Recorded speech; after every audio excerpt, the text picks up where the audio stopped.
Sige, magpakatotoo tayo. Napansin mo ba kung paano may mga tao talaga na gustong-gusto lang subukan ang mga hangganan mo? Sila'y pumuputol sa'yo, nagpapasaring ng palihim o nagpapakita na parang ang oras at damdamin mo ay optional lang at kailangan mo lang ngumiti at hayaang dumaan iyon. Hindi ngayon, kung sawa ka na sa mga taong di rerespetuhin ka para sa'yo ang video na ito. Ngayon, ibabahagi ko ang matapat, baka nga medyo kontrobersyal pa, na mga paraan para harapin ang kawalang galang nang hindi nawawala ang iyong kalmado at hindi isinasakripisyo ang iyong respeto sa sarili. Kaya maghanda ka dahil sa dulo nito, makukuha mo ang lahat ng gamit para ipakita sa mga tao kung saan talaga ang linya. Tara, simulan na natin. Isa, yakapin ang tahimik na titig. Simulan natin sa isa sa mga paborito kong medyo matapang na teknik, ang tahimik na titig. Baka iniisip mo, talaga? Titig lang? Oo. Maniwala ka sa akin, kapag may taong bastos o walang galang ng lantaran, walang mas nakakagulat sa kanila kaysa sa matagal, kalmado, at walang inaalalang titig. Ito ang dahilan kung bakit ito epektibo. Karaniwan, ang mga taong walang galang ay naghahanap ng reaksyon. Gusto nilang manginig ka, mabigla, o baka magalit ka pa. Sinusubukan ka nilang isali sa drama nila para pagdudahan mo ang sarili mo o maramdaman mong maliit ka. Pero kapag tumitig ka lang, walang salita, walang ekspresyon, bigla na lang nagbago ang lakas ng sitwasyon. Alam ko, medyo parang pasaring ito, pero pakinggan mo muna ako. May kakaibang epekto ang isang taong hindi nagbibigay ng reaksyon na inaasahan ng iba. Kapag matatag ang iyong tahimik na titig, sinasabi mo ng walang salita, hindi ako nakikipaglaro sa'yo. Ito ay paraan ng pagkuha ng kontrol kahit na hindi mo iniaangat ang kamay. At minsan, ang tahimik na titig ang pinakamalinaw at pinakamakapangyarihang hindi na maipapahayag mo. Isasalaysay ko sa iyo kung paano gumana ang teknik na ito ng parang mahika. Nasa isang pulong ako kung saan may isang lalaki na palaging pinutol ang sinasabi ko, parang misyon niya iyon. Alam mo na yung tipo, maingay, overconfident, iniisip na lahat ay nakikinig sa kanya. Sinubukan kong magsalita, naging magalang, pero hindi siya tumigil. Kaya sa huli, tumitig na lang ako sa kanya. Yumuko ako sa upuan, nagtawid ng mga braso, at hinawakan ang kanyang tingin. Hindi kumurap, walang ekspresyon. Tumitig ng 5 segundo ng tuloy-tuloy. Wala akong sinabi. Ramdam mo ang tensyon na tumindi. At ang pinakamagandang bahagi, nagsimulang tumingin sa kanya ang ibang tao sa mesa, nagtataka kung ano ang gagawin niya. Alam mo ba ang nangyari? Naiinis siya, nadulas sa mga salita, at bigla nang hindi tumingin sa akin. Hindi na niya ako pinutol sa buong pulong. Ang tahimik na titig na iyon ay mas epektibo kaysa sa kahit anong salita. At hindi lang nito pinahinto ang ugali niya sa sandaling iyon. Nagsimula pa nga siyang rumespeto sa akin pagkatapos noon, na parabang na-realize niya na hindi ako basta-basta pwedeng tapakan. Minsan kailangan mong ipakita. Alam ng mga tao kung sino ka, kahit hindi ka magsalita. Tuklasin pa natin ng mas malalim dahil higit pa ito sa isang laro ng kapangyarihan. Kapag niyakap mo ang tahimik na titig, parang paalala ito sa kanila at sa sarili mo na hindi mo kailangang sumayaw sa tugtog ng iba. Hindi mo kailangang magbigay ng emosyonal na reaksyon at hindi mo kailangang patunayan ang sarili sa mga taong hindi nakikita ang halaga mo. Ito ay tungkol sa pagbawi ng iyong espasyo, kapayapaan at dignidad. Madalas, kapag may taong walang galang, nararamdaman nating kailangan nating ipagtanggol ang sarili, ipaliwanag ang sarili, o mas masahol pa, hayaan na lang dahil ayaw nating magdulot ng gulo. Pero ang tahimik na titig, hindi ito tungkol sa pagiging agresibo, Ito ay pagpapakita na matatag ka, hindi naapektuhan, at buong tapang na kontrolado mo ang sariling damdamin. Ito rin ay tungkol sa pananagutan. Ang mga taong sanay ng walang galang sa iba ay madalas ginagawa ito ng hindi iniisip. Hindi pa sila natatawag sa kanilang pagkakamali, hindi pa nakaranas ng tunay na kaparusahan sa pagtrato sa iba ng hindi maganda. Kapag binigyan mo sila ng tahimik, walang ekspresyong tingin, para kang naghawak ng salamin. Bigla na lang silang naiwan sa harap ng kanilang sariling kilos. Hindi mo sinasabi na mali sila, pinapakita mo lang sa kanila. At karamihan sa tao ay ayaw makita ang sarili nila sa ganoong anyo. Kaya ito ang dahilan kung bakit epektibo ito. Napansin ko na ang teknik na ito ng tahimik na titig ay hindi lang nagpapalayo sa kabilang tao. Pinalalakas din ito ang iyong pagpapahalaga sa sarili. Kapag nakatayo ka roon, tahimik at hindi gumagalaw, pinapaalalahanan mo ang sarili mo na hindi ka matitinag ng kanilang mga salita o kilos. Dati, ako yung tipo na kinakabahan at natatawang biro lang ang bastos na komento o sinusubukan pang ipaliwanag ang sarili kapag kinuwestiyon ang mga desisyon ko. Pero totoo, nauubos lang ang lakas ko at lalo akong napapahina. Ang matutong tumingin lang sa tao, hayaan ang katahimikan na pumuno sa paligid nang hindi umatras ay naging malaking pagbabago. Para itong maliit na pagkilos ng pagsuway, isang tahimik pero makapangyarihang deklarasyon ng paggalang sa sarili. Kaya kung may taong bastos, lumalampas sa hangganan o pinaparamdam sa iyo na maliit ka, subukan mo ang tahimik na titig. Titigan mo lang sila. Hayaan mong maramdaman nila ang bigat ng iyong kapayapaan. Magugulat ka kung gaano sila kakulba at kung gaano ka kapangyarihan ang mararamdaman mo. Sinasabi ng tahimik na titig, sobra ang paggalang ko sa sarili ko para mahila sa negatibidad mo, at iyan ay mensaheng sulit ipadala. 2. Yakapin ang katahimikan bilang sagot mo. Narito ang isang maliit na lihim na sandata na madalas hindi nabibigyan ng sapat na halaga. Ang katahimikan.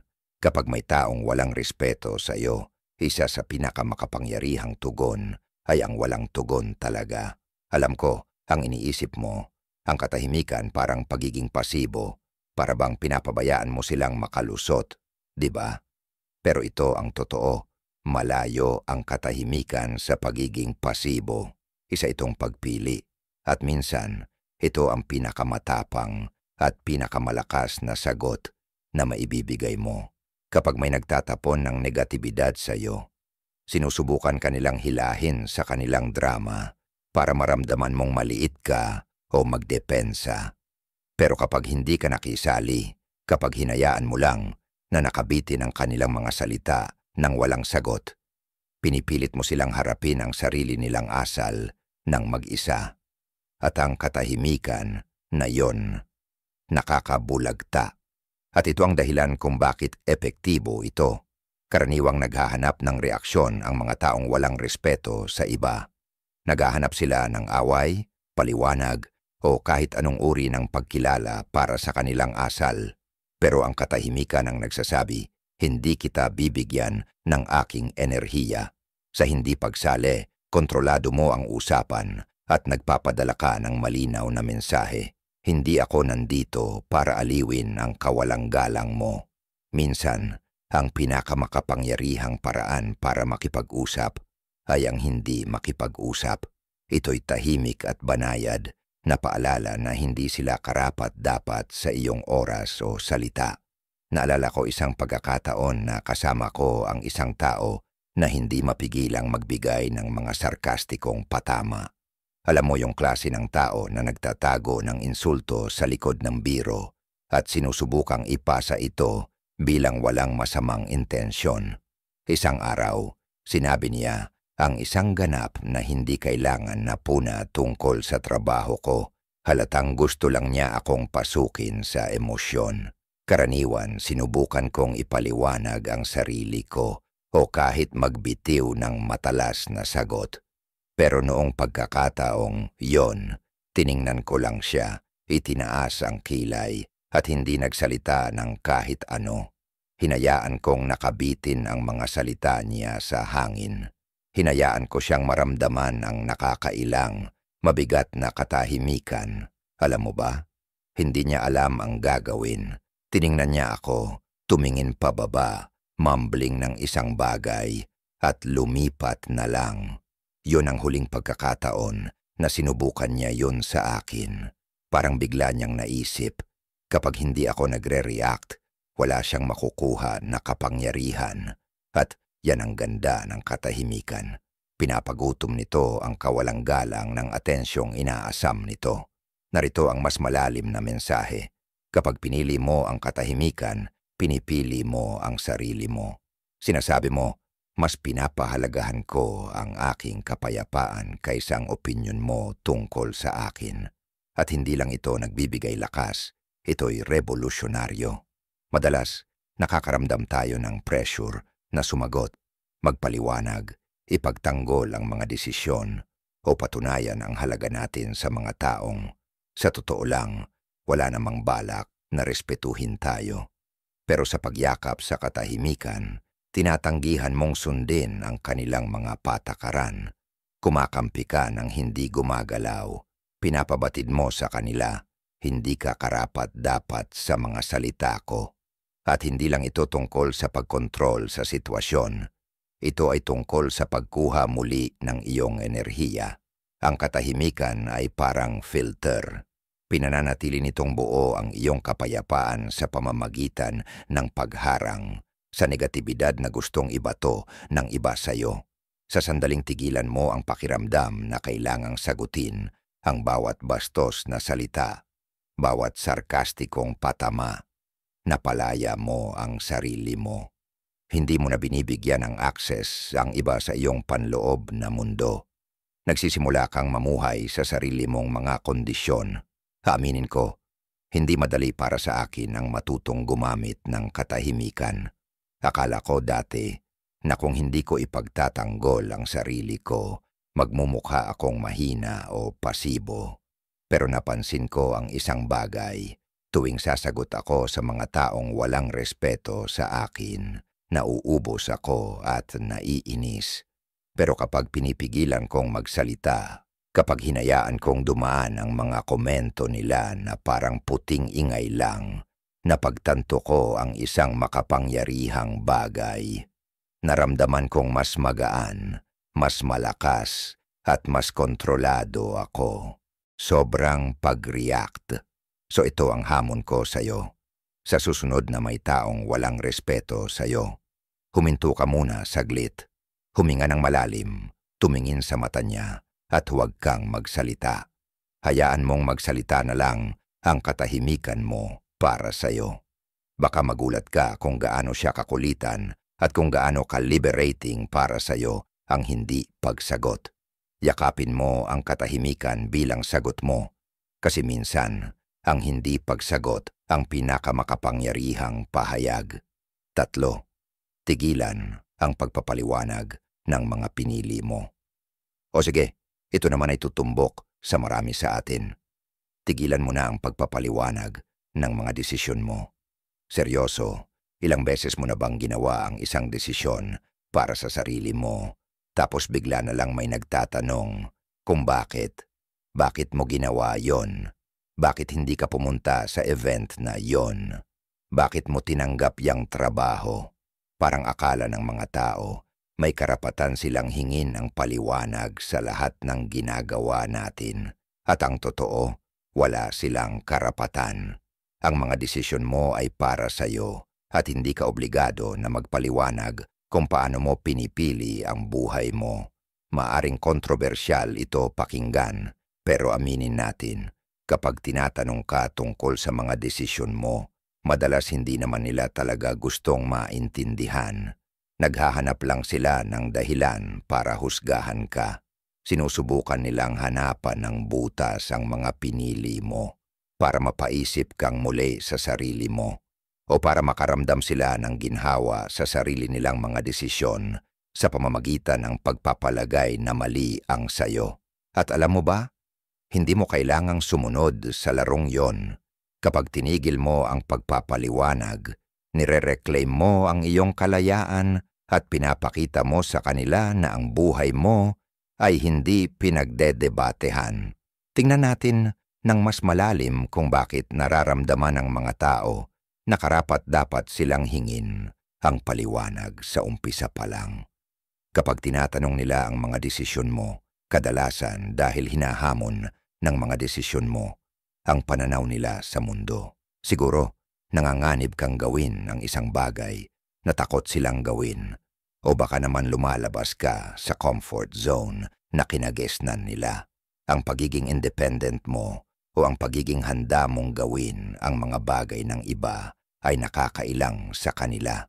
Ang paghingi nila ng paliwanag ay paraan nila para ibalik ka sa kanilang comfort zone.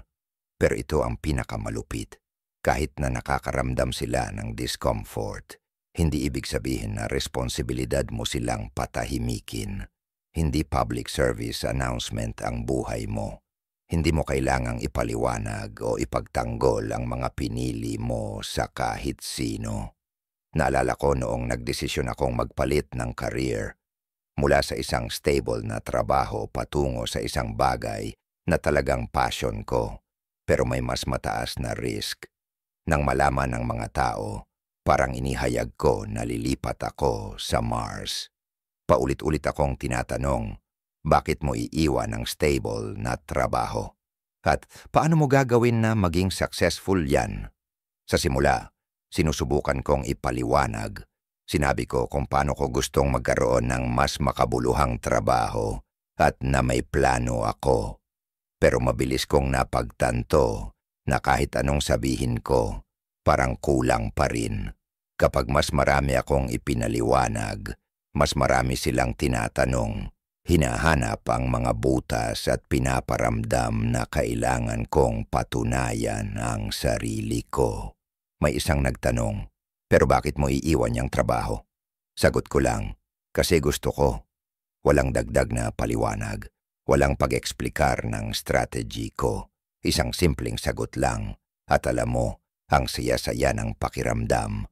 Ang katahimikan pagkatapos noon ay napakalakas ng dating.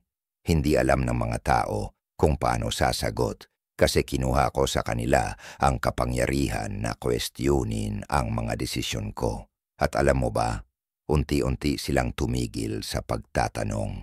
Ito ang totoong ganda ng hindi pagpapaliwanag ng sarili. Nakakapagpalaya ito. Ipinapakita mo na nakatayo ka sa sarili mong katotohanan, na sapat na ang mga desisyon mo dahil ikaw ang gumawa nito. Kapag tigil ka na sa pagpapaliwanag ng mga ginagawa mo, binibigyan mo ang sarili mo ng pahintulot na mamuhay ng totoo nang walang pabigat ng mga inaasahan ng iba. Hindi mo na sinasayang ang enerhiya mo sa mga paliwanag at imbes ay inilalagay mo ito sa totoong pamumuhay ng buhay na gusto mo. May isang makapangyarihang aral dito. Hindi kailangan ang buhay mo ng boto ng madla. Hindi kailangang suriin o aprubahan ng iba ang bawat desisyon mo. At kapag tigil ka na sa pagpapaliwanag, ipinapakita mo sa kanila, kumpiyansa ako sa mga pinili ko, kaya hindi ko kailangan ng approval ninyo. Isipin mo, kailan ka ba huling nakakita ng totoong kumpiyansang tao na nagpapaliwanag ng bawat desisyon niya sa iba? Siguro hindi pa, kasi ang mga taong may sariling buhay ay hindi nangangailangan ng kumpirmasyon mula sa iba. Alam nila na ang tanging approval na mahalaga ay yung sa sarili nila. Tingnan mo, naranasan ko na yon. Dati, ako yung tipo na nagbibigay ng buong PowerPoint presentation para lang maintindihan ng iba kung bakit ako gumagawa ng isang bagay para sumangayon sila. Pero habang tumatagal, napansin ko na ang pagpapaliwanag ko sa lahat ay nagpapalito lang sa sarili ko. Kaya gumawa ako ng kasunduan sa sarili ko. Kapag may nagtatanong tungkol sa desisyon ko, Sasagutin ko ng maiksi, isang pangungusap lang o dalawa. Kapag pinilit pa rin sila, ngumingiti na lang ako at tuloy na.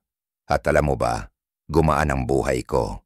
Habang mas tumitigil akong magpaliwanag, lalo akong naging kampante sa mga desisyon ko. Kaya heto ang hamon ko sa'yo. Sa susunod na may magtatanong tungkol sa mga pinili mo, labanan ang pagnanais na magpaliwanag. Sabihin mo lang, kasi gusto ko, o yan ang tama para sa akin. Tapos hayaan mong magsalita ang katahimikan, panoorin kung gaano kalakas ang dating ng simpleng pahayag na iyon. Mararamdaman mo na mas malakas ka, mas kontrolado ang sarili mo, at mas payapa ang puso mo. At ang pinakamagandang bahagi, maiintindihan mo na ang mga desisyon mo ay hindi kailangang aprubahan ng iba. Valid ang mga ito dahil ikaw ang gumawa. Tara, maging totoo tayo. Minsan, ang pinaka-epektibong paraan para harapin ang mga taong hindi rin empeto ka ay ang panatilihing may distansya ka sa kanila.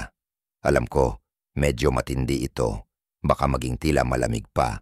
Pero ito ang matapang na katotohanan. Hindi lahat ay karapat-dapat magkaroon ng front row seat sa buhay mo. At kung may taong paulit-ulit na hindi nagpapakita ng respeto sa iyo, isa sa pinakamalusog na hakbang na pwede mong gawin ay bigyan ang sarili mo ng espasyo mula sa kanila. Hindi ibig sabihin ito na galit ka sa kanila o masyado kang dramatiko. Ibig sabihin, iginagalang mo ang sarili mo ng sapat para pangalagaan ang enerhiya mo. Ang pagkakaroon ng distansya ay hindi pagiging masama o pag-i-ignore sa tao. Ito ay pagpili kung saan at paano mo gugugulin ang oras at lakas mo. Isipin mo ang buhay mo bilang isang club na may limitadong access. Hindi lahat ay nakakapasok na parang VIP. Kung may taong palaging nilalabag ang boundaries mo, pinaparamdam kang maliit o palaging negatibo ang vibe, bakit pa nila sila panatilihin na malapit? Okay lang na lumayo. Sa totoo lang, mahalaga pa. Ang distansya ay nagbibigay sa iyo ng kalinawan para makita ang mga bagay kung ano talaga sila, malaya sa kalabuan ng emosyonal na manipulasyon o guilt. Isipin mo, kapag pinapalapit mo yung mga taong hindi rin empeto ka, parang niyayaya mo sila sa mental at emosyonal na buffet kung saan kumukuha sila, pumupuna at humuhusga ng walang limitasyon. Tapos magtataka tayo kung bakit nauubos ang lakas natin, kinakabahan o naiinis. Ang pagbibigay ng espasyo sa sarili mo mula sa mga taong ito ay isang paraan ng self-preservation. Ito ay tungkol sa pangangalaga sa kalusugan ng isip mo, pagpapanatili ng kapayapaan mo, at paggawa ng puwang para sa mga tao na totoong nirerespeto at nagpapalakas sa iyo. Ang pagbitaw sa guilt ng paglalayo sa kanila ay nakakawala ng pahirap. Hindi ka obligado na panatilihin ang mga taong hindi rin empeto sa paligid mo. May kwento akong gustong ibahagi. May kaibigan ako dati na palaging may masakit na biro tungkol sa bawat desisyon ko. Trabaho ko, relasyon ko, pati na rin sa panlasa ko sa musika. Sa simula iniisip ko, ganun lang talaga sila. Baka ako lang sobra ang reaksyon. Kaya pinilit ko silang panatilihin. Sinusubukan ko silang balewalain. Iniisip ko na hindi naman ito ganoon kalaki na problema. Pero habang tumatagal, yung mga maliliit na turok na iyon ay nagsimulang bumilis sa pakiramdam ko. Napagtanto ko na palagi akong naglalakad, pagbibigay ng pagkakataon sa sarili ko na maghilom at mag-grow, na hindi ako obligadong manatili sa mga relasyon na pumipigil sa akin na maging masaya at buo. Natutunan kong ang paglayo ay hindi pagtalikod. Ito ay pagpili ng mas mabuting daan para sa sarili. Minsan kailangang maging matapang tayo para sabihin sa sarili natin, karapat-dapat akong magkaroon ng kapayapaan at respeto. At kapag pinili mong lumayo sa mga taong hindi iyong kayang ibigay sa iyo, pinapakita mo sa sarili mo na hindi ka basta-basta papayag sa kahit anong trato. Alam mo ba yung feeling kapag nakapaligid ka sa mga tao na tunay na nagmamalasakit sa'yo? Yung mga nagbibigay lakas sa'yo, pumapawi ng pagod at stress. Yan ang mga relasyon na dapat mong pagtuunan ng oras at puso. Kaya sa susunod na maramdaman mong may taong palaging sumisira sa enerhiya mo, huwag matakot na magbigay ng distansya. Hindi mo kailangang ipaliwanag ito ng sobra. Ang mahalaga ay pinipili mong pangalagaan ang sarili mo. At tandaan mo, ang paglalayo mo, hindi para sa kanila, kundi para sa kapakanan mo, para sa kapayapaan ng isip mo at kaligayahan ng puso mo. Nang simulang bigyan ko ang sarili ko ng permiso na lumayo sa mga taong walang respeto, nakaramdam ako ng bagong klase ng kalayaan. Mas marami akong enerhiya, mas kapayapaan, at mas malinaw na pananaw kung sino ang gusto kong mapasama sa buhay ko. Kaya heto ang hamon ko sa'yo. Isipin mo ang mga tao sa buhay mo na palaging walang respeto sa'yo, na nagpaparamdam sa'yo na maliit ka o drained. 5. Itaas ang iyong ulo. Sige, pag-usapan natin ang isang classic na payo na hindi nawawala sa uso, ang pagtaas ng iyong ulo.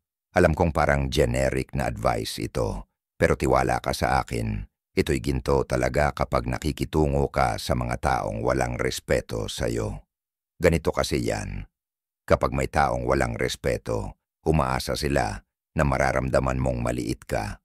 Gusto nilang pagdudahan mo ang sarili mo, ibaba mo ang iyong mga mata at lumiit ka sa sarili mo. Pero kapag tumindig ka ng matangkad at itinaas ang iyong ulo, sinasabi mo, kahit walang salita, alam ko kung sino talaga ako at wala kang sasabihin o gagawin na makapagpapababa sa akin. Ano ang lakas nito? Ang kumpiyansa ay nakakaistorbo sa mga tao, lalo na sa mga taong walang respeto sa iba. Bakit? Kasi umaasa sila na ang kanilang mga salita o kilos ay may kapangyarihang impluwensyahan ka, kontrolin ka sa isang paraan.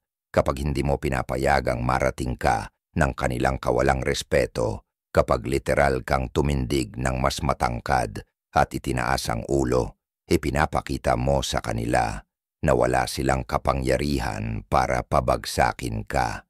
Hindi ka matitinag, at yung mga taong namumuhay sa kawalang respeto, hindi nila alam kung ano ang gagawin dito. Nawawala sila sa balanse. Napapaisip sila sa kanilang kapangyarihan, hindi sa'yo. Naalala ko noong may isang tao na hindi mapigilang maghagis ng maliliit na insulto tuwing magkikita kami. Alam mo yung tipo, laging may ngiting may halong pang-aasar, laging may biro na parang pambabato. Dati sinusubukan kong balewalain, pero sa totoo lang, naaapektuhan ako. Nagsimula akong matakot na makasama sila. Pakiramdam ko kailangan kong ipagtanggol ang sarili ko palagi. Pero isang araw, naisip ko na tapos na akong maging maliit.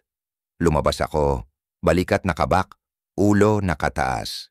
At tuwing may sasabihin silang ganon, tinitingnan ko lang sila sa mata, ngumiti, at tuloy lang na parang walang nangyari. Alam mo ba ang nangyari? Unti-unti silang umatras. Para bang naramdaman nila na hindi na nila ako maaabot sa mga sinabi nila, na mas mataas ako kaysa sa kalokohan na iyon. Bigla nang hina ang kanilang kapangyarihan. May kakaibang hatak ang pagtaas ng ulo. Para itong tahimik na panangga na nagsasabing, hindi ako matitinag. Ngayon, dito sumasapit ang medyo mainit na bahagi. Ang mga taong walang respeto sa'yo ay kadalasang ayaw kang makita na may kumpiyansa. Nasisira ang kanilang pananaw sa mundo. Gusto nilang maniwala na sila ang nakakataas sa'yo, na may hawak sila sa'yo. At kapag naglalakad ka ng kumpiyansa, nasisira mo ang kwentong iyon. Para sa kanila, halos nakakasakit iyon. Hindi laging alam ng lipunan kung ano ang gagawin sa mga taong walang takot sa sarili. Lalo na kapag ayaw nilang hayaan ang negatibidad ng iba na tukuyin sila. At maging tapat tayo, minsan pwede kang maging target dahil dito. Pero ganito yan, ang pagtaas ng ulo ay hindi tungkol sa kanila. Tungkol ito sa'yo. Ito ay tungkol sa pamumuhay na parang ganap mong alam ang iyong halaga, na parang wala kang kailangang patunayan.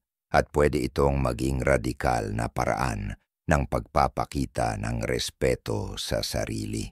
Kapag itinaas mo ang ulo mo, nagsasabi ka tungkol sa iyong halaga bilang tao. Ipinapahayag mo na kahit ano paman, nakikita mo ang sarili mo bilang mahalaga, karapat-dapat ng respeto at sapat na sa sarili. At heto pa ang mas malalim na mensahe. Ang pagpapahalaga sa sarili ay hindi isang bagay na kailangang kitain mula sa iba. Ito ay isang bagay na ipinag-aari mo para sa sarili mo. Kahit ano pa ang iniisip o sinasabi ng iba, naglalakad ka sa buhay na para bang hawak mo na ang lahat ng kailangan mo sa loob mo. Dahil hawak mo nga, ang pagtaas ng ulo ay palaging paalala na ikaw ang bida sa sariling kwento mo at walang karapatan ang opinyon ng iba na iparamdam sa iyo na kulang ka. Ang kagandahan nito, kapag masasanay ka dito, hindi na gaanong maapektuhan ang kawalang respeto ng iba. Masyado kang abala sa pamumuhay sa sarili mong daan, masyado kang tiyak sa kung sino ka para mabahala sa mga pagtatangkang pabagsakin ka ng iba. Hindi ito madaling natutunan sa akin. Dati ako yung tipong nakayuko, iniiwasan ng eye contact at parang lumiit kapag may kritisismo o pagtanggi mula sa iba. Mas ligtas sa pakiramdam na parang maglaho na lang. Pero habang tumatagal napansin ko na tuwing itataas ko ang ulo ko, tuwing hindi ko pinapayagang pumasok ang negatibidad ng iba sa espiritu ko, mas lalo akong tumitibay. Parang paulit-ulit kong sinasabi sa sarili ko na hindi ko kailangan ng pahintulot ng iba para maramdaman kong may halaga ako. Pwede akong tumindig ng matangkad sa kung sino ako. Ang pagtaas ng ulo ay hindi lang tungkol sa postura ng katawan. Tungkol din ito sa postura ng isip. Pumasok ka sa bawat kwarto na parang kabilang ka doon. Huwag mong liitin ang sarili mo para lang magkasya sa idea ng iba kung sino ka dapat. Kapag may nagbigay ng sarkastikong komento, hayaan mo lang na dumulas yan. Hindi nila nakikita ang totoong ikaw. Pinapakita lang nila ang sariling insecurities nila. Kai.